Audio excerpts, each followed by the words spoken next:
भगवद गीता अध्याय 1। कुरुक्षेत्र के युद्ध स्थल में सैन्य निरीक्षण। धृतराष्ट्रवाच धर्मक्षेत्रे कुरुक्षेत्रे समवेतायुयुत्सवः मामकाः पांडवशेव किम कुर्वत संजय। धृतराष्ट्र ने कहा, हे संजय, रणभूमि कुरुक्षेत्र में युद्ध की इच्छा से एकत्र हुए मेरे तथा पांडु के पुत्रों ने क्या किया। संजय उवाच धृष्टा तु पांडवनीकं व्यूढं दुर्योधनस्तथा आचार्यमुपसंगम्य राजा वचनमब्रीवत। संजय ने कहा, हे राजन, पांडु पुत्रों द्वारा सेना की व्यूह रचना देखकर राजा दुर्योधन अपने गुरु के पास गया और उसने ये शब्द कहे, हे आचार्य, पांडु पुत्रों की विशाल सेना को देखें, जिसे आपके बुद्धिमान शिष्य द्रुपद के पुत्र ने इतने कौशल से व्यवस्थित किया है। इस सेना में भीम तथा अर्जुन के समान युद्ध करने वाले अनेक वीर धुरंधर हैं, यथा महारथी युयुधान, विराट तथा द्रुपद। इनके साथ ही धृष्टकेतु, चेकेतमान, काशीराज, पुरुजीत, कुंतीभोज तथा सौभद्र जैसे महान शक्तिशाली योद्धा भी हैं। पराक्रमी युवा मन्यु, अत्यंत शक्तिशाली उत्तम मोजा, सुभद्रा का पुत्र तथा द्रौपदी के पुत्र, ये सभी महारथी हैं। किंतु हे ब्रह्मश्रेष्ठ, आपकी सूचना के लिए मैं अपनी सेना के उन नायकों के विषय में बताना चाहूँगा जो मेरी सेना को संचालित करने में विशेष रूप से निपुण हैं। मेरी सेना में आप भीम, भीष्म, कर्ण, कृपाचार्य, अश्वत्थामा, विक्रम तथा सोमदत्त का पुत्र भूरिश्रवा आदि है, जो युद्ध में सदैव विजयी रहे हैं। ऐसे अनेक अन्य वीर भी हैं जो मेरे लिए अपना जीवन त्याग करने के लिए उद्यत हैं। वे विविध प्रकार के हथियारों से सुसज्जित हैं और युद्ध विद्या में निपुण हैं। हमारी शक्ति अपरिमेय है और हम सब पितामह द्वारा भली भांति संरक्षित हैं, जबकि पांडवों की शक्ति भीम द्वारा भली भांति संरक्षित होकर भी सीमित है। अतएव सैन्य व्यूह में अपने अपने मोर्चों पर खड़े रहकर आप सभी भीष्म पितामह की पूरी सहायता दें। तब कुरुवंश के वयोवृद्ध परम प्रतापी एवं वृद्ध पितामह ने सिंह गर्जना की सी ध्वनि करने वाले अपने शंख को उच्च स्वर में बजाया, जिससे दुर्योधन को हर्ष हुआ। तत्पश्चात शंख, नगाड़े, बिगुल, तुरही तथा सींग सहसा एक साथ बज उठे। वह संवेद स्वर अत्यंत कोलाहलपूर्ण था। दूसरी ओर से श्वेत घोड़े द्वारा खींचे जाने वाले विशाल रथ पर आसीन कृष्ण तथा अर्जुन ने अपने अपने दिव्य शंख बजाए।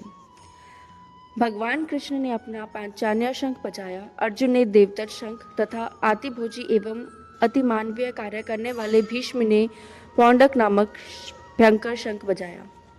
हे राजन, कुंती पुत्र द्वारा युधिष्ठिर ने अपना अंतविजय नामक शंख बजाया तथा नकुल और सहदेव ने सुघोष एवं मणिपुष्पक शंख बजाए।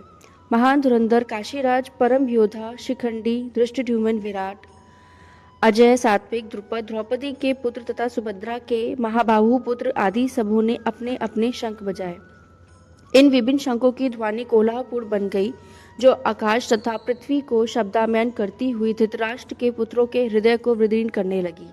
उस समय हनुमान जी से अंकित ध्वजा लगे रथ पर आसीन पांडुपुत्र अर्जुन अपना धनुष उठाकर तीर चलाने के लिए उद्यत हुआ।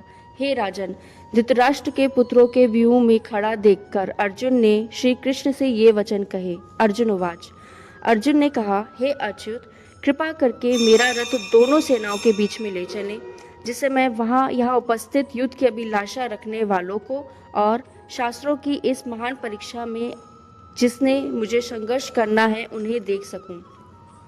मुझे उन लोगों को देखने दीजिए जो यहाँ पर धृतराष्ट्र के दुर्बुद्धि पुत्र को प्रसन्न करने की इच्छा से लड़ने के लिए आए हुए हैं। संजय उवाच संजय ने कहा, हे भरतवंशी, अर्जुन द्वारा इस प्रकार संबोधित किए जाने पर भगवान श्री कृष्ण ने दोनों दलों के बीच में उस उत्तम रथ को लाकर खड़ा कर दिया।